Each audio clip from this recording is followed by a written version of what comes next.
आपको बताते हैं कि योगी सरकार में कौन कौन से नए चेहरे शामिल होने वाले हैं। तो इसमें सबसे पहला नाम है भूपेंद्र चौधरी का। इसके अलावा मनोज पांडे को भी जगह मिल सकती है। कृष्णा पासवान, हंसराज विश्वकर्मा और कैलाश राजपूत भी अहम नाम है। साथ ही सुरेंद्र दिलेर को भी जो है वो मंत्रिमंडल में जगह दी जा सकती है। तो ऐसे में ये 6 नए और बड़े नाम, और ये तस्वीरें भी आप देखिए, भूपेंद्र चौधरी से लेकर कृष्णा पासवान और मनोज पांडे, वो 3 बड़े नाम। इसके अलावा हंसराज विश्वकर्मा, सुरेंद्र दिलेर और कैलाश राजपूत, 6 नए चेहरे आज योगी 2.0 के इस कैबिनेट में शामिल होंगे। दोपहर 3 बजे ये शपथ ग्रहण होना है। ऐसे में दूसरी बार मंत्रिमंडल का विस्तार हो रहा है, लेकिन इस बार कई समीकरणों को साधने की कोशिश इसलिए की जाएगी क्योंकि आपको बता दें अब विधानसभा चुनाव पर सबकी नजर है। ऐसे में 27 की ये जंग साधने के लिए योगी 2.0 में क्या फैक्टर्स जरूरी होंगे, सीधा आपको लखनऊ लिए चलते हैं। विनोद मिश्रा हमारे संवाददाता हमारे साथ जुड़ चुके हैं। विनोद, ये मंत्रिमंडल विस्तार जो आज होने वाला है दूसरी बार हो रहा है, लेकिन बेहद अहम इसलिए है क्योंकि इसमें कई समीकरणों को उत्तर प्रदेश के लिहाज से साधना होगा जो 27 में बीजेपी के लिए, योगी फैक्टर के लिए विजयी साबित हो। बिल्कुल सही कहा आपने। सियासी साल है।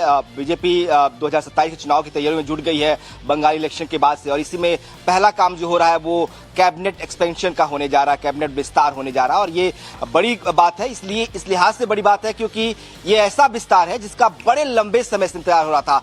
2024 में जो बीजेपी का परफॉर्मेंस था उसके बाद से ये चर्चा होने लगी थी कि उत्तर प्रदेश में बदलाव होंगे, बड़े बदलाव होंगे और जल्द बदलाव होंगे। और ये करीब 1.5 से 2 साल हो गए। 24 के बाद 26 में हम इस वक्त हैं और चुनावी साल है, चुनाव में बीजेपी जाने जा रही है, तब ये एक्सपेंशन हो रहा है।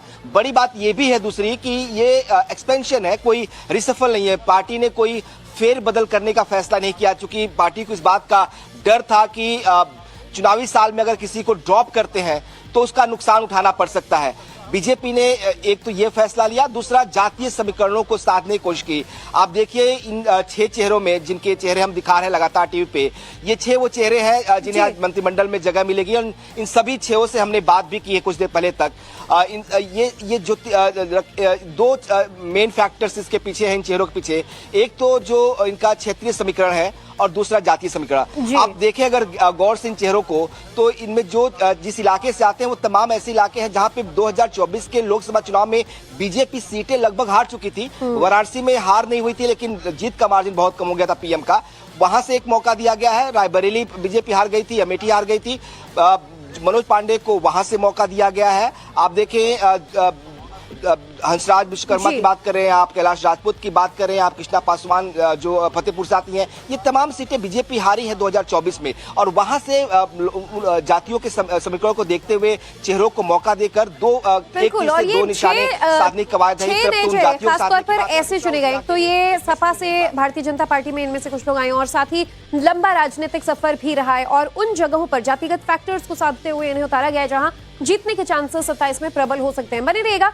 हमारे साथ। एक और बड़ी खबर इस बीच ये है, मंत्रिमंडल विस्तार से जुड़े हुए कुछ और जो अपडेट्स, वो ये कि 3 मंत्रियों का इस दौरान प्रमोशन भी हो सकता है। अब राज्य मंत्री सोमेंद्र तोमर का प्रमोशन हो सकता है, राज्य मंत्री अजीत पाल का भी प्रमोशन हो सकता है, और राज्य मंत्री नरेंद्र कश्यप का भी प्रमोशन संभव है। ऐसे में देखना ही होगा कि किस तरीके से कैबिनेट 2.0 का ये विस्तार किया जा रहा है।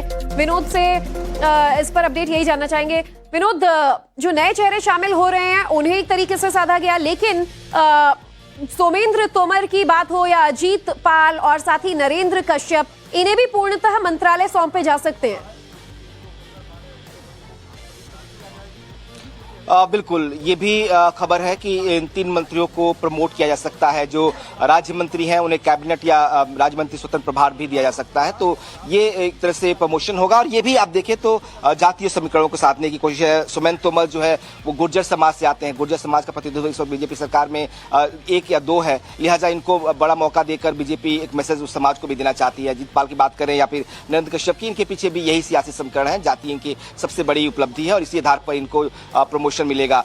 जिन 6 लोगों को कैबिनेट में शामिल किया जाएगा, जो एक्सपेंशन है, क्योंकि 60 सीटें हैं उत्तर प्रदेश में मंत्रिमंडल की, 54 सीटें पहले से ही भरी हुई थी, 6 सीटें ही खाली थी, लिहाजा 6 सीटें ही भरी गई और बाकी 2 या 3 मंत्रियों को जो है प्रमोट करके जो एक मैसेजिंग की बात होगी। तो पूरा खेल जो है वो सिर्फ और सिर्फ मैसेजिंग का है। बीजेपी 2027 के चुनाव में जाने से पहले तमाम समीकरणों को साथ लेना चाहती है, चाहे वो क्षेत्रीय समीकरण हो, चाहे वो जातीय समीकरण हो, क्योंकि सबसे बड़ी चुनौती अखिलेश यादव उनके सामने पीडीए को लेकर खड़े हैं। ऐसे में बीजेपी को और पीडीए का काउंटर करना है तो जातीय समीकरणों को सही करना होगा और ये मैसेज भी देना होगा कि उन जातियों को लेकर उनके पास है। हमने 2024 के लोकसभा चुनाव में देखा था किस तरह से एक बड़ा चंक ओबीसी का जो 2024 के पहले तक, चाहे वो 14 हो, 17 हो, 22 हो, बीजेपी के साथ इंटैक्ट था, लेकिन 2024 में ये ओबीसी बीजेपी के खामे से खिसक गया और वो बीजेपी को इस बात का एहसास है भी कि किस तरह से ओबीसी के जाने से नुकसान हुआ, किस तरह से दलितों के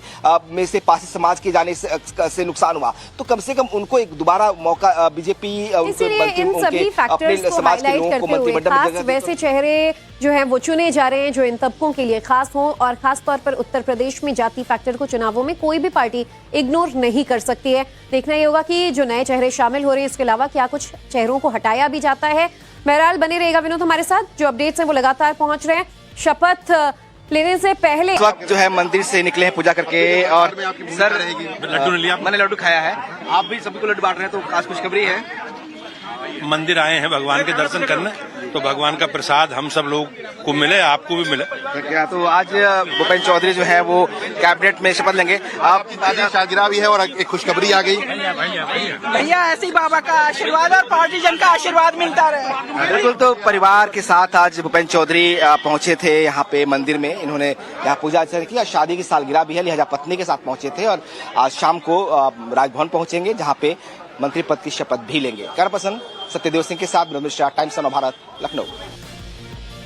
तो देखिए, लंबे वक्त से योगी सरकार के मंत्रिमंडल विस्तार का इंतजार किया जा रहा था और चुनाव से चंद महीनों पहले ये मंत्रिमंडल विस्तार होना अब बेहद अहम भी माना जा रहा है। आखिर किस लिहाज से ये अहम है, चलिए हम आपको समझाते हैं। तो पिछले 1 साल से विस्तार का इंतजार था। कैबिनेट विस्तार से समीकरण साधने की कोशिश की जाएगी, खासतौर पर जो क्षेत्रीय समीकरण बनते हैं उसे साधने के लिए ये कैबिनेट विस्तार डिजाइन किया जाएगा और जो हारी हुई सीटें थी वहां पर फिर से पकड़ बनाने की कोशिश सरकार द्वारा की जाएगी। और मंत्रिमंडल में कैसे चेहरे होंगे, 1 ब्राह्मण 2 दलित 3 पिछड़े चेहरों को शामिल कर एक तरीके से ओवरऑल बैलेंस करने की कोशिश की जा रही है। कास्ट फैक्टर को वहीं मौजूदा मंत्रिमंडल से किसी के बाहर होने की संभावना फिलहाल नहीं जताई गई है, यानी 6 नए चेहरे, 3 का प्रमोशन मुमकिन है। वहीं पार्टी ने नए चेहरों को शामिल करने का फैसला लिया है और वो 6 नाम कौन से हैं ये भी हमने आपको बताया, अपडेट दिए। इसके अलावा 3 ऐसे मंत्री हैं जो फिलहाल राज्य मंत्री हैं लेकिन इन्हें प्रमोशन दिया जा सकता है। विनोद लगातार हमारे साथ मौजूद हैं। विनोद, ये मंत्रिमंडल विस्तार योगी कैबिनेट के लिए बहुत ज्यादा जरूरी था, योगी सरकार के लिए भी, कि उन सीटों को साधने का अब एक तरीके से आखिरी मौका है जो लोकसभा में जहां पर परफॉर्मेंस अच्छी नहीं थी या हार मिली। विधानसभा चुनावों में भी बीजेपी ने पहले शायद जितनी उम्मीद की हो उस लिहाज से परफॉर्म नहीं कर पाए, तो अब उन फैक्टर्स को चुन चुन कर यहां साधा जा रहा है। हाँ बिल्कुल, और इस वक्त मैं भूपेंद्र चौधरी जिसकी तस्वीर आपको कुछ देर पहले दिखा रही थी उनकी आवास पर हूँ, चूंकि आज उनकी शादी की सालगिरह भी है और मंत्री पद की शपथ भी लेने वाले हैं, तो दोहरी खुशी उनके घर पे है। हालांकि वो अभी मीडिया से बात नहीं करेंगे, कहना है कि शाम को मंत्रिमंडल की शपथ के बाद वो जरूर बात करेंगे, लेकिन फोन उनके पास आया था और वो आज मंत्रिमंडल में जो है वो शपथ भी लेंगे। इसके अलावा भी जो 5 चेहरे हैं उनसे भी हमने बात की है और सभी का मानना है कि जो बड़ी इक्वेशन है उसको साधने की बीजेपी कोशिश की। हम जिन चेहरों की बात कर रहे हैं अगर उनको नामों को देखें और एक एक एनालिसिस करें तो 2 बड़े फैक्टर जिसका मैं पहले भी जिक्र कर रहा था कि एक तो जातीय समीकरण बीजेपी दुरुस्त कर रही है इनके जरिए, इसमें 1 ब्राह्मण, 3 ओबीसी और 2 दलित चेहरा, यानी 6 में से 3 ओबीसी के हैं, 2 दलित हैं और 1 ब्राह्मण चेहरा है। चूंकि ब्राह्मणों को सवर्णों की नाराजगी को लेकर बीजेपी काफी समय से झेल रही है, सवाल उठाया जा रहा है कि बीजेपी से ब्राह्मण नाराज हैं और जितने कुछ घटनाएं उत्तर प्रदेश में पिछले दिनों में हुई तो उसको लेकर और हवा दी गई और इसीलिए मनोज पांडे जो जो बागी विधायक है समाजवादी पार्टी के, कुछ दिन पहले समाजवादी पार्टी छोड़कर बीजेपी में आए थे। राज्यसभा के वोटिंग के दौरान बीजेपी को उन्होंने क्रॉस वोटिंग करके बीजेपी को वोट दिया था और तभी से चर्चाएं थी। उसके बाद बाकायदा अमित शाह जब उनके घर गए तो उनसे मुलाकात भी की, उनके आवास पर मुलाकात हुई और वो बीजेपी में एक तरह से आ गए। बड़ी पोस्ट पर थे समाजवादी पार्टी में, पार्टी ने उनको सचेतक बनाया था, बड़ी जिम्मेदारी थी, ब्राह्मण नेता के तौर पर थे। पूर्वांचल में चूंकि रायबरेली, अमेठी ये जो क्षेत्र है उसमें पकड़ रखते हैं मनोज पांडे, लिहाजा एक ब्राह्मण चेहरे के तौर पर बीजेपी उनको अब मंत्रिमंडल में लेके जा रही है। जो नाराजगी ब्राह्मणों की थी उसको भी एक तरह से आप ये कह सकते हैं कि उस नाराजगी को थोड़ा कम करने के लिए भी एक तरह से ये फैसला लिया गया है। भूपेंद्र चौधरी की बात करें, बीजेपी के पूर्व प्रदेश अध्यक्ष हैं, जाट नेता है, बड़े जाट नेता है, बड़े छोटे कार्यकर्ता रहे बीजेपी के और कार्यकर्ता से मंत्रिमंडल बीजेपी के प्रदेश अध्यक्ष तक पहुंचे हैं।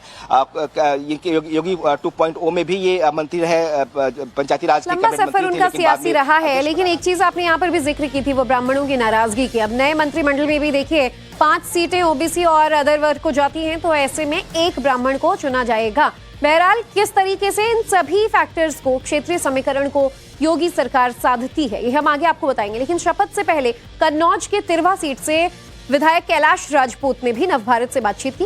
कैलाश राजपूत ने योगी सरकार के नए चेहरे में शामिल होने की बात कही। उत्तर प्रदेश के कैबिनेट विस्तार में आज जिन 6 चेहरों को जगह मिलने वाली है उसमें से कैलाश राजपूत जी हैं जो तिरवा विधानसभा से हैं कन्नौज के। लड्डू बट रहे हैं, गुलदस्ते मिल रहे हैं, तो मतलब फोन आ गया तय है। जी जी। कैसा, पहला सवाल तो ये होता है कि कैसी फीलिंग आ रही है, कैसा लग रहा है कि भाई कब कॉल आया और कैसा लगा आपको? देखिए, कल सुबह कॉल आया था जब मैं अपने आवास पे था। इसके बाद माननीय मुख्यमंत्री जी का टाइम फिक्स था, हम लोग मिले थे तो महाराज जी से बात हुई। महाराज जी ने बताया कि गवर्नर हाउस में शपथ ग्रहण होगा, 3:30 बजे का, 3 बजे पहुंच जाना, तो पहुंच जाएंगे, वहाँ शपथ हो जाएगी। आप भाई साहब तिरवा विधानसभा से आते हैं, कन्नौज की ये सीट है, बड़ी इंपॉर्टेंट है। कहा जाता है कि यादव परिवार का ये गढ़ है। इस बार भी बीजेपी वहाँ चुनाव हार गई, तो कितनी बड़ी चुनौती मानते हैं 2027 में चुनाव होने जा रहा है? ये यादव समाज का कन्नौज लोकसभा में जब गढ़ रहा था, जब भरतना इसमें शामिल था। भरतना में 1 लाख से ज्यादा यादव वोट था। अब वो भरतना चला गया इटावा लोकसभा में जी। अब वो कन्नौज विधानसभा में नहीं, उसके बदले कानपुर देहात का रसूलाबाद विधानसभा जुड़ गया है जी। अब सबसे ज्यादा कन्नौज लोकसभा में लोधी राजपूत समाज का ही वोट है जी। जिस समाज से मैं आता हूँ, 1 नंबर का। अब गढ़ नहीं है जी। सवाल तो यही उठ रहा है कि आखिर कितना इम्पोर्टेंट होगा, क्योंकि 2027 में बीजेपी 2024 में वो सीट हार गई थी लोकसभा की, अब 2027 में चुनाव है, तो आपको क्या लगता है आपके आने से इम्पैक्ट पड़ेगा, कितना बड़ा असर होगा? अच्छा, 2019 में डिम्पल जी नहीं आ रही थी जी, सुब्रत पाठक नहीं जीते थे। इसमें जो अखिलेश और राहुल जी संविधान खतरे वाला हवा फैल गई जी। अब गलत हवा एक है बार में काम करती, बार बार नहीं काम करती जी। इधर वाराणसी के बूथ कार्यकर्ता से मंत्री पद तक का सफर तय करने वाले हंसराज विश्वकर्मा से भी नवभारत ने खास बातचीत की। शपथ लेने से पहले क्या कुछ उन्होंने कहा, सुनिए। में जिन 6 चेहरों को, भैया आपका इसमें जा रहा है कैमरा में, योगी कैबिनेट में जिन 6 चेहरों को आज मौका मिलेगा उसमें से हंसराज विश्वकर्मा भी हैं। एक बार ये रूम की तस्वीरें दिखाते हैं। ये इनका कमरा विधायक निवास है और देखिए बीजेपी के हर नेता की तस्वीर आपको यहाँ पे दिखाई देगी। इसके अलावा तमाम महापुरुषों की तस्वीरें यहाँ पे आपको दिखाई देगी। इस तस्वीर में हंसराज विश्वकर्मा बीजेपी के कार्यकर्ता है, कार्यकर्ता से मंत्री पद की शपथ आज ले रहे हैं। कैसा लग रहा है? आप तो एक साधारण कार्यकर्ता थे, जिलाध्यक्ष बनाया गया। जानते हैं कि जब किसी का भी प्रमोशन होता है, कोई आगे बढ़ता है तो मन प्रफुल्लित होता है, तो निश्चित तौर पर मैं मन प्रफुल्लित भी हो रहा है। मैं अपने वाराणसी के सांसद, देश के यशस्वी प्रधानमंत्री और दुनिया के सबसे लोकप्रिय नेता आदरणीय नरेंद्र मोदी जी और उत्तर प्रदेश के यशस्वी मुख्यमंत्री जी का बहुत बहुत आभार व्यक्त करना चाहता हूं कि काम करने का अवसर जिलाध्यक्ष के रूप में उन्होंने दिया और भी अन्य संगठन में बूथ स्तर से भी दिया था, उसको भी मैं किया। आगे जो जिम्मेवारी दे रहे हैं मंत्री परिषद का, उसको भी बखूबी निभाकर सेवा किया। एक कार्यकर्ता आप रहे हैं, जिलाध्यक्ष बनाया गया, एमएलसी बनाया गया और आप मंत्री बनने जा रहे हैं। जिस सीट से आते हैं, वाराणसी जहां से आप आते हैं, वो इस बार 2024 के इलेक्शन में बीजेपी ने बहुत अच्छा नहीं किया। पीएम जीत जरूर गए लेकिन मार्जिन कम रहा। बगल की सीट चंदौली आप लोग हार गए। तो इसमें आपको लिए कितनी बड़ी चुनौती है एक कार्यकर्ता जब मंत्री बनेगा और खासतौर पर जब जातीय समीकरणों का ख्याल रखा गया है? निश्चित तौर पर आप ये समझिए कि पार्टी आगे बढ़ेगी और चुनाव होता है, चुनाव तो हार जीत लगा रहता है, इसमें कोई वो नहीं है। कभी गेंद मेरे पाले में, कभी दूसरे के पाले में। लेकिन 2027 का जो चुनाव होगा वह एनडीए जो है उत्तर प्रदेश के अंदर प्रचंड बहुमत के साथ जीतेगी। इस जो खबर आई है कि कैबिनेट विस्तार होगा उसके बाद अखिलेश यादव तमाम सवाल उठा रहे हैं, तंज कस रहे हैं, कई तरह की बातें कर रहे हैं। पीडीए उनका है, इस बार कहा जा रहा है कि जो कैबिनेट एक्सपेंशन हो रहा है उसमें जातीय समीकरणों का खास ख्याल रखा गया। आपको लगता है कि ये जातीय समीकरण जो बीजेपी साध रही है पीडीए का मुकाबला कर पाएगी? नहीं, भारतीय जनता पार्टी जातीय समीकरण नहीं साधती है। भारतीय जनता पार्टी सबका साथ, सबका विकास और सबका विश्वास और सबके प्रयास और सबके सम्मान के साथ जा रहे। तो सभी लोगों का सम्मान राष्ट्र के निर्माण में होना चाहिए, इस व्यू से भारतीय जनता पार्टी का संगठन काम करता है। हंसराज विश्वकर्मा को आप सुन रहे थे, वाराणसी के जिला अध्यक्ष हैं और वाराणसी बीजेपी के लिए साधना साख की बात है, नाक का सवाल है, क्योंकि न सिर्फ प्रधानमंत्री यहां से सांसद हैं बल्कि पिछले विधानसभा चुनाव में भी जो परफॉर्मेंसेस पर असर पड़ा था। इधर योगी सरकार के मंत्रिमंडल विस्तार से पहले सपा सुप्रीमो अखिलेश यादव ने तंज कस दिया है। योगी मंत्रिमंडल विस्तार पर अखिलेश ने सवाल उठाए। सपा अध्यक्ष अखिलेश यादव ने 12 सवाल पूछे हैं, कहा कि 9 महीने में ये मंत्री क्या कर लेंगे। अखिलेश यादव ने कहा जब पूरी सरकार 9 साल में कुछ नहीं कर पाई, बीजेपी सरकार ने भ्रष्टाचार और अत्याचार किया है। तो अखिलेश यादव एक बार फिर निशाना साधते नजर आए और आज चूंकि मंत्रिमंडल विस्तार होना है, योगी 2.0 में नए चेहरों की एंट्री से पहले सवाल उठाकर आरोप लगाते नजर आए। विनोद हमारे साथ लगातार मौजूद है, लखनऊ के हर हलचल और अपडेट हम तक पहुंचा रहे हैं। विनोद, अखिलेश यादव का जिक्र तो होना ही होता है जब भी योगी कैबिनेट से जुड़ा कोई बड़ी बात हो या कोई बड़ा फैसला हो। पहले वो कह रहे थे कि दिल्ली से लिस्ट आ गई है, डिंपल यादव कह रही थी कि महिला आरक्षण की बात कर रहे हैं, कितनी महिलाएं हैं, और अब वो ये सवाल उठा रहे हैं कि भ्रष्टाचार में लिप्त सरकार 9 साल में कुछ नहीं कर पाई, 9 महीने में ये लोग क्या कर लेंगे? देखिए, विपक्ष नेता है 2027 लोकसभा में वो भी कोशिश करेंगे कि भाई पार्टी बढ़िया करे, तो उनका हक भी बनता है वो सरकार पर सवाल उठाएं, अपनी विपक्षी पार्टी पर सवाल उठाएं, और इसीलिए अखिलेश यादव ये सवाल उठा रहे हैं। लेकिन जवाब बीजेपी भी दे रही है उन तमाम सवालों का। बीजेपी कहना है कि अखिलेश यादव जो तमाम सवाल उठा रहे हैं दरअसल इसलिए कि उन्हें लगता है कि जो पीडीए का एक नारा वो लेकर आए थे 2027 में वो फ्लॉप होने जा रहा है। और एक बार फिर जो लगातार अखिलेश यादव एक्सपेरिमेंट करते रहते हैं, ये वाला एक्सपेरिमेंट भी उनका जिस तरह से 17 में हुआ, जिस तरीके से 22 में हुआ, 27 में भी एक्सपेरिमेंट उनका फेल हो जाएगा, और इसीलिए वो घबराहट में इस तरह के बयानबाजी कर रहे हैं। हालांकि ये दोनों आरोप प्रत्यारोप जो है सियासी पार्टियों का होगा, लेकिन जो देखने वाली बात है और जो समझने वाली बात है सियासी तौर पर वो यही है कि बीजेपी ने जिस एक्सपेंशन का एक लंबे समय से इंतजार किया था उसको आज पूरा करके जातीय समीकरणों को साधने की कोशिश जरूर की है। हमें ध्यान देना होगा कि किस तरीके से 2024 के नतीजे से बीजेपी परेशान हुई थी, और अब वो तमाम क्षेत्र जहां पे बीजेपी ने बेहतर प्रदर्शन नहीं किया और बीजेपी को लगा कि यहां पे शायद वो प्रतिनिधित्व नहीं मिल पाया जो मिलना चाहिए था उस जाति को, तो उसको साधने के लिए ये चेहरे और महज 3 घंटे का वक्त बाकी रह गया है जब लोक भवन से वो तस्वीर आएगी। 6 नए चेहरों को शामिल किया जाएगा योगी मंत्रिमंडल 2.0 इसे कहा जा रहा है। और इस विस्तार से जुड़ा हर एक अपडेट विनोद हम आपसे लगातार लेंगे। बहुत बहुत धन्यवाद अब तक की पूरी जानकारी।